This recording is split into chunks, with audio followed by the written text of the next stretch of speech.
Welcome to 15 Minutes with Dad, the podcast that gives you 15 minutes of inspiration, practical advice, and heartfelt conversations to empower your journey in fatherhood. I'm your host, Lirec Williams, a dynamic career visual and performing artist, professional data system director, and an author who's been a dad longer than any of those titles, proudly guiding a blended family of 4. And here we dive into transformational strategies, real life stories, and actionable tips that helps you navigate the challenges of family life and divorce, all while growing into the best version of yourself. Whether you're looking to boost your emotional resilience, redefine your role as a father, or simply find balance in your everyday life, you're in the right place. So get ready to transform your fatherhood journey 1 minute at a time. Now let's get started. Welcome back to this special series of 15 Minutes with Dad. I'm your host, Lirec Williams, and today we're looking into the mirror. Not just any mirror, the attachment mirror. The reflection of the home you grew up in, the relationships that shaped you, and the silent lessons about love that were passed down whether you asked for them or not. This episode is called The Attachment Mirror: How Childhood Scripts Shape Men, Fathers, and Partners. We're going to talk about how your attachment style still drives your adult relationships, how addiction, untreated mental health, and generational trauma shape masculinity between 50s and the 80s, and how these scripts show up today, not just in fatherhood, but in marriage, co-parenting, and romantic partnerships. This one is going to hit close to home, but if you're ready to see yourself clearly, you can start to rewrite the story for your kids, for your partner, and for yourself. Attachment theory, first developed by John Bowlby and later expanded by Mary Ainsworth, says that the way we bonded with caregivers in childhood shapes the way we form relationships for the rest of our lives. There are 4 main styles. There's secure attachment, which means that love feels safe and steady. There's anxious attachment, which love feels fragile and easily lost. There's avoidant and dismissive attachment, where closeness feels threatening, independence is safer.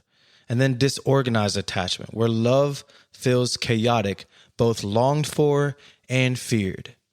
Now, very few of us grew up in homes that consistently modeled secure attachments, especially if you were raised between the 1950s and the 2000s. The cultural script around fatherhood was very different, and fathers were providers. Mothers often carried the emotional load, and emotions weren't talked about. They were suppressed, and if discipline happened, it often came with a belt, a backhand, or a threat.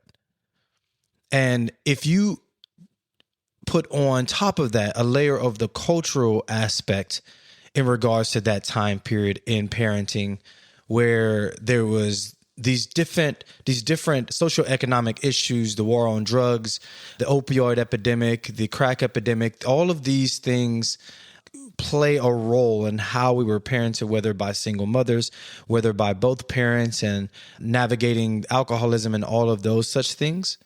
All of that plays a role in how we as men have attachment styles today.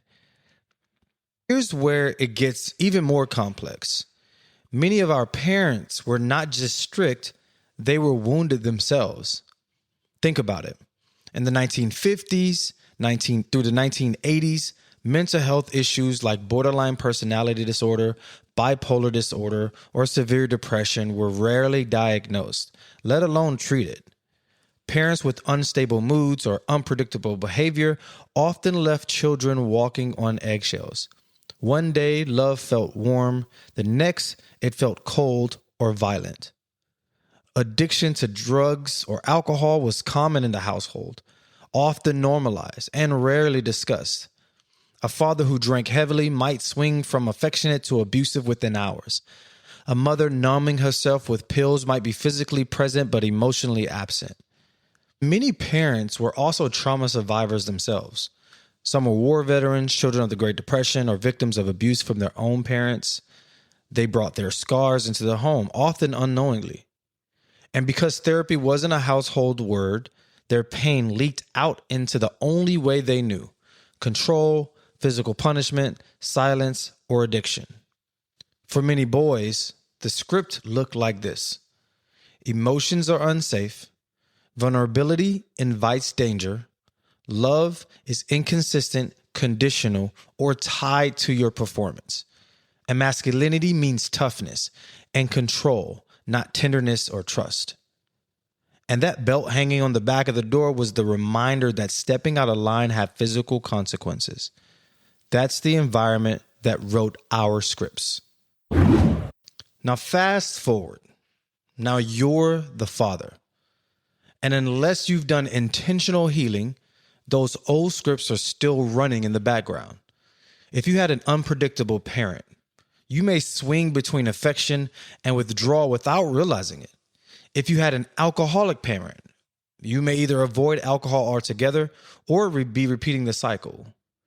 And if your household was ruled by fear, you may raise your voice more than you mean to because it's what you know.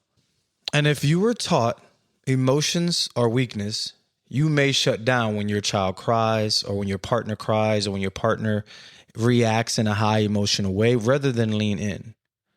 That's the attachment mirror. We think we've left the past behind, but in reality, we often parent and marry through the lens of what we survived. And unless we name it, we unknowingly pass it down. And as I mentioned before, what you experience as a child doesn't just show up in your fatherhood. It shows up within you entirely as a man. It shows up in your relationships, every single one of them. If your father was emotionally absent, you may struggle to be emotionally present with your partner. Or if your father wasn't there, you may not have learned how to regulate those emotions. If your mother's love was conditional or your caregiver's love was conditional, you may fear rejection, become clingy, or even jealous. And if your home was unpredictable, chaotic because addiction, untreated mental health, or violence, you may crave control in your relationships or shut down when conflict rises. This is how attachment styles play out. As a boyfriend or a husband, anxious attachments look like checking your partner's phone, panicking when they don't text back, or overgiving to keep them from leaving. Avoidant attachments look like withdrawing during arguments, refusing to talk about feelings, or keeping an emotional wall high. Now, disorganized attachment swings between the two, wanting closeness but fearing it, starting fights to test love, or sabotaging intimacy. And here's what's important. None of this means that you're broken. It means your script is still running. The question is, will you let that script run your relationship, or will you take authorship and start rewriting it? Now, one of the most common clashes I see, and I've lived it myself, is anxious avoidant pairing. The anxious partner says, "Do you still love me? Prove it, stay close." The avoidant partner says, "I feel suffocated, give me space." The anxious pursues harder, the avoidant withdraws further. Both end up feeling unloved. Both end up feeling misunderstood. Now, when you add untreated trauma, addiction, or mental illness into the mix, arguments escalate quickly. Every disagreement feels like a threat of abandonment. And the anxious partner may scream to be heard. The avoidant may go silent for days, and kids in that environment, they learn love looks like chaos. And as a husband or a boyfriend, if you don't recognize these cycles, you'll keep reenacting them. And you'll blame your partner for what is really your wound clashing with theirs. Here is the hard truth. Attachment wounds don't just damage marriages. They quietly destroy trust. And trust is the oxygen of intimacy. So how do we change this? How do we love differently? As men, as fathers, and as partners. We start with the love skills. Most of us were never taught how to love. We were taught how to provide, protect, and endure. But no one showed us how to stay calm in conflict, how to express affection freely, or how to rebuild trust after we mess up. Here are 5 skills that transform both parenting and partnership. 1. Stay present in conflict. Instead of shutting down or blowing up, pause, tell your partner, I need 5 minutes to calm down, but I'm not walking away. That single sentence builds security. 2. Validate before you defend. When your partner says, I feel unseen, don't argue. Say, I hear you. I want to understand more. Validation diffuses defensiveness. Repair quickly and honestly. Kids need to see this, and so do partners. Apologize without excuses. Something like, I shouldn't have said that. I was wrong. That humility builds trust. 4, express affection daily. Don't wait for special occasions. Hug your kids, kiss your partner's forehead, send a midday text thinking of you. Little acts build secure attachments. If you don't have the words, borrow them. Use feeling charts with your kids. Share therapy insights with your partner. Expanding language expands your connections.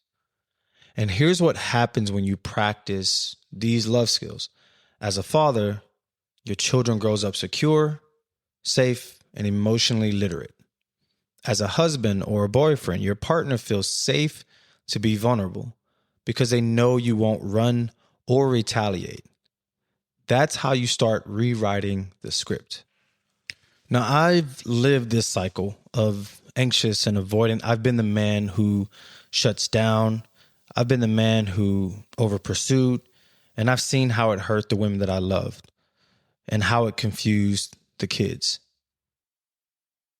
I have a disorganized attachment because I grew up in a home where there was drug addiction, there was mental health issues, but there was no actual work being done on that. And I was just a punching bag for all of that. And on top of that, going to school, getting bullied on a regular basis all the way through 9th, 10th, 11th grade. I fought more in that time, but definitely fought for no reason at all, except for to protect myself. And so through all of this, I had no secure attachments with anybody. I didn't grow up predominantly with my mother. My father was in prison all my life, and I didn't have a secure attachment with a person that was taking care of me, which was my grandmother at the time, my maternal grandmother. And given that she was going through her situations, I became caregiver for her earlier on in my life. And with that becomes a disorganized attachment because, again, I don't know what she's going to feel at any given time. And so in my previous relationship, we had this issue because my partner was a certain attachment style and I was this disorganized attachment style, and it clashed a lot the entire time from the beginning all the way up until the end. And I spent a lot of time in therapy over the last year and a half. I mean, like sometimes like every week at some points, and then every other week, no less than twice no less than twice a month. But when I learned that the way we are won't give each other the space to be who we want to be in our relationship, was the moment that it was clear to me that I had to separate from this relationship. And I hate that I did it, because all the love in me tells me that it could have worked. We could have worked something out. Something could have changed. But at every step of the way that we put work into, these attachment styles came into play, and it caused some issues.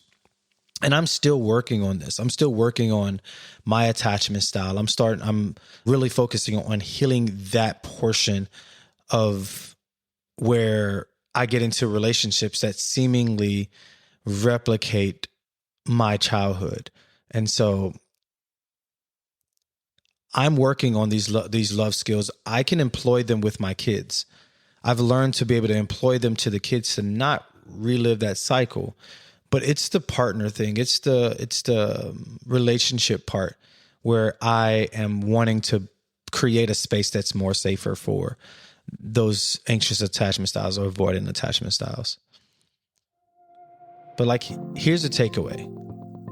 Your attachment style is not just about your childhood. It's alive in your relationship today, as it is in mine. It shapes how you parent, it shapes how you love, and it shapes whether your children inherit wounds or security. Here's your challenge this week. Reflect on your current relationship or past relationships. Write down how you showed up during conflict, during silence, and during intimacy. Then ask, is this me or is this my script? Because once you see the script, you can rewrite it. And when you rewrite it, you don't just heal yourself, you heal your family, your marriage, and your legacy. Next week, make sure to tune in. We'll dive deeper into avoidance. We're going to be talking about breaking the cycle and how avoidant attachment creates distance in love and fatherhood. Make sure you subscribe to 15 Minutes with Dad. Follow us on all social media. And remember, healing is the greatest gift you can give to your kids and the people who love you.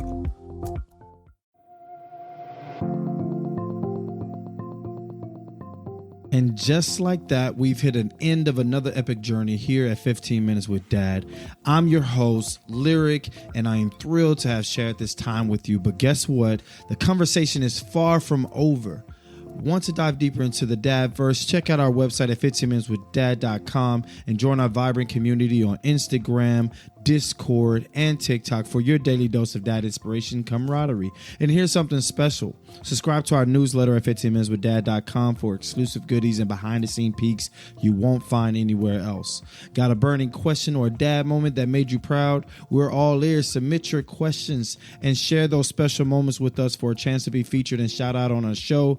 It's your time to shine in our dad community, so tap in with our Discord, and our server is at 15 Minutes with Dad. So tap in for that, engage with the community, and you will be featured on our show. Each week we would do another feature, so join in. Love today's episode. Spread the love by sharing it with a friend and leaving us a review. Let's get the word out and grow our awesome dad family, because guess what? When you give us a review and you rate our podcast, you give everybody the chance to enjoy what you've enjoyed about this podcast as well. So mark your calendars, because new episodes drop every Thursday of the week. Ready for more heartwarming stories, laughs, and dad wisdom? We can't wait to have you back. But until next time, keep being the amazing dad you are. Every day is a new adventure and every moment is special. Catch you on the next episode. Love, peace, and chicken grease.